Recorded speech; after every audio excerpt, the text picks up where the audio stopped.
and welcome to day 18 of the 24-day extravaganza here. And today we have actually got a synoptic question from paper 2. So this is actually a nuclear question. So this is actually from 2019. No, can't remember this one's from. But this is a nuclear question that actually has some first year content in it. And it's one of those questions that's actually really important to realise that paper 2 very specifically says that you should, it can assess anything from paper 1, and it definitely does here, okay?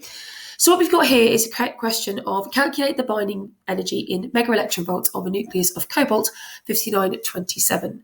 So remember, binding energy is this idea that if you took the protons and neutrons individually, when you smush them together and it becomes the nucleus of cobalt or any atom, some of that mass is actually converted into the strong nuclear force. So when you are breaking it apart, it's the amount of energy that you actually have to put into the system when you're breaking it apart to basically compensate for the strong nuclear force being there. So what we're going to do here is we're going to show you how I do these kinds of questions. So the first thing I do is I tend to write what the hell is going on. So I've got cobalt and it's decaying into protons and neutrons and energy. So I'm breaking it apart into these. So I have 27 protons. I have 59, take away 27, which is 32 neutrons. And I have my energy here. I tend to write it like this first, and then I do all the numbers. So what I've got here, I've got the information that the mass of cobalt is 58.9332 U. Okay, and I've got protons, so I've got 27, and the atomic mass unit of a proton is on the front of the data sheet, but it's 1.00728 U. The one for a neutron, is 1.00867 U. So the actual neutron is slightly heavier than the proton. Remember, the proton is the most stable baryon, and it's because this neutron has this extra mass and, of course, can decay into a proton, plus the energy. And then I'm going to sort it out. So I'm going to ignore the U now. So I've got 58.9332 goes to, so I'm just going to plug this into my calculator. So I've got 27 times 1.00728 plus 32 times 1.00867. And I have a total here. Oh, I haven't put enough zeros in that one. So 27 times 1.00728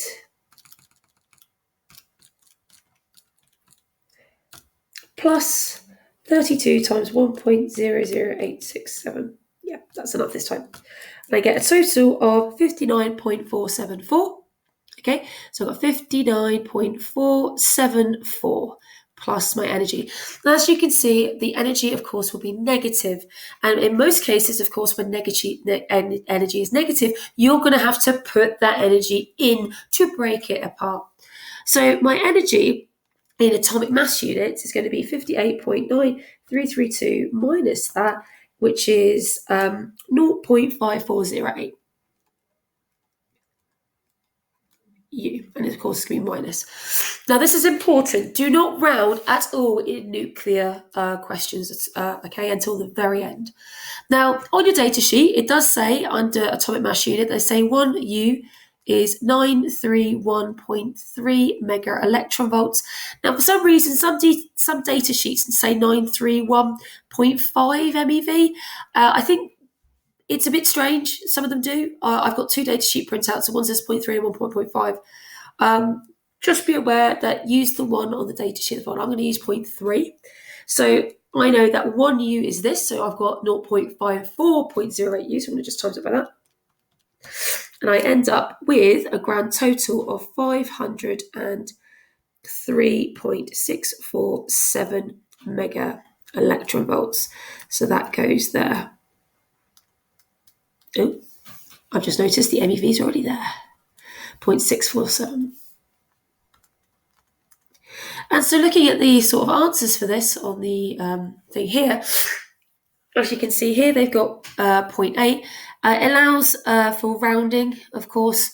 So they're saying that they got the mass energy. They got 931.5, but I know some data sheets say 9.1.3. So it, of course, will be one of the. It will be look on your data sheet for what you've got on there. Okay.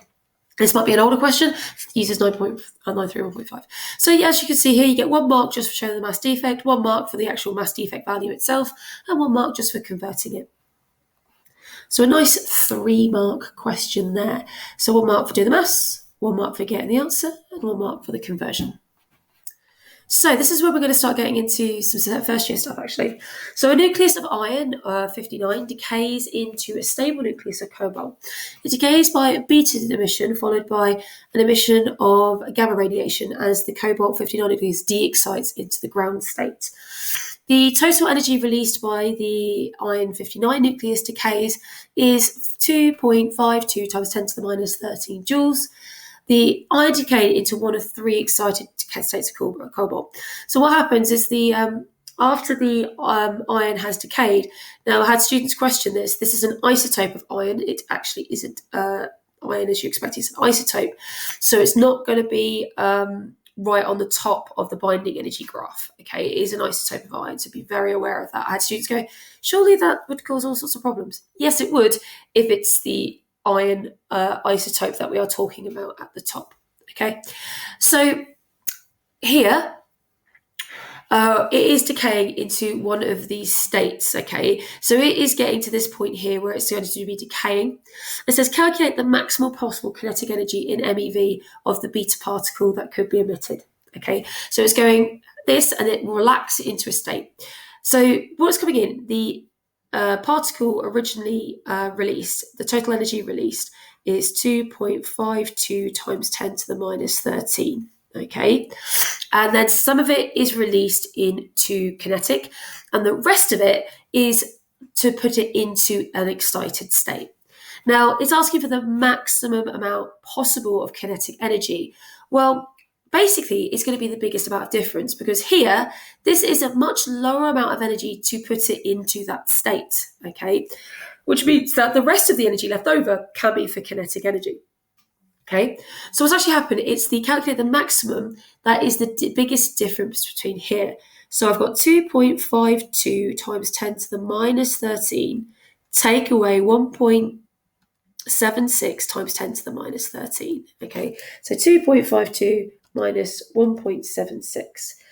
And that's going to be a total of 0.76 times 10 to the minus 13 joules. So that is the biggest energy that is left over. Okay, now of course to convert that into mega electron volts, first of all I need to go take my joules here and I need to divide that by 1.6 times 10 to the minus 19. So minus 1.6 times 10 to the minus 19, get an answer of, I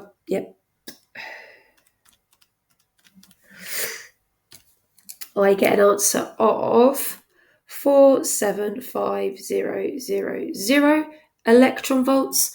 And then to put it into mega electron volts here, I'm going to have 0.475 MeV. Okay, so I'm going to put that in here, 475. Remember, with anything, you should definitely make sure you do write it on the line. Okay, so checking the mark scheme on this one here. Nicely, they like your answers here, and they are asking for a conversion there. So it's actually quite interesting that that's actually quite a simple question, but it's actually more on the first year side. And the next question is another one of those too. It says the following production of excited cobalt, gamma radiation of discrete wavelengths emitted, state the maximum number of wavelengths that could be emitted. So what they're asking is that beta will decay to all of these ground states. And what will happen is when they get to their excited state, that then the cobalt will then decay again and emit a photon. And they're asking for how many photons would be emitted. So this is one of those questions which comes up in the first year a lot. So you could have an electron coming from here and it will go all the way down to here and emit a gamma radiation. You could have one that goes here and goes to here. Or it could, of course, also go there and go to there. You could have one go from here to here or here to here. And lastly, you could have the one with the maximum kinetic energy going to the lowest energy level from here to here. So in total, I've got 1, 2, 3, 4, 5, 6 different gamma waves that could be emitted. So they go to an energy level, and much like with energy levels, they will then decay and release a photon, which is where this gamma radiation is coming from.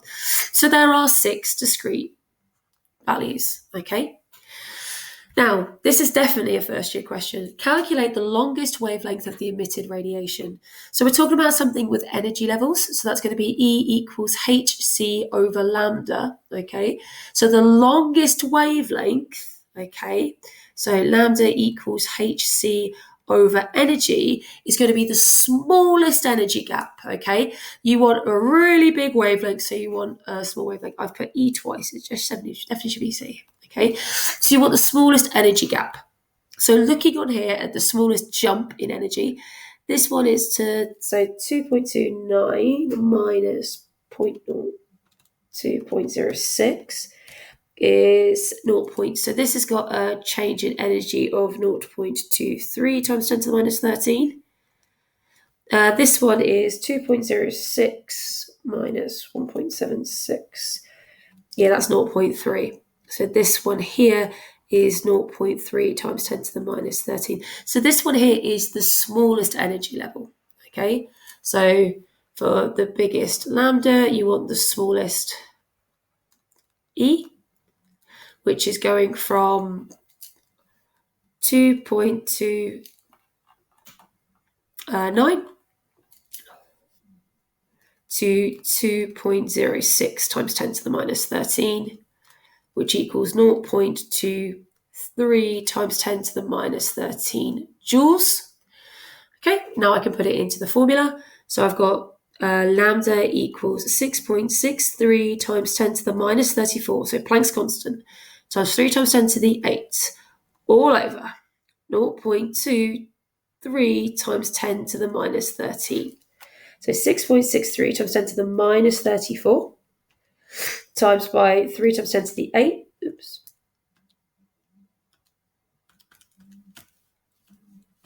There you go. Divided by 0.23 times 10 to the minus 13. And I get an answer of 8.65 times 10 to the minus 12. There you go, meters. 8.65 times 10 to the minus 12 meters, which is definitely within that gamma range that we have there. So this, even though it started as a second year question, with binding energy, it was assessing a lot of your paper 1 stuff. Okay, so this is actually really important to realise that they will, and definitely will assess, especially with particle physics, will definitely start introducing first year topics. Okay, so there we have it. That is day 18. Hopefully this has helped you out.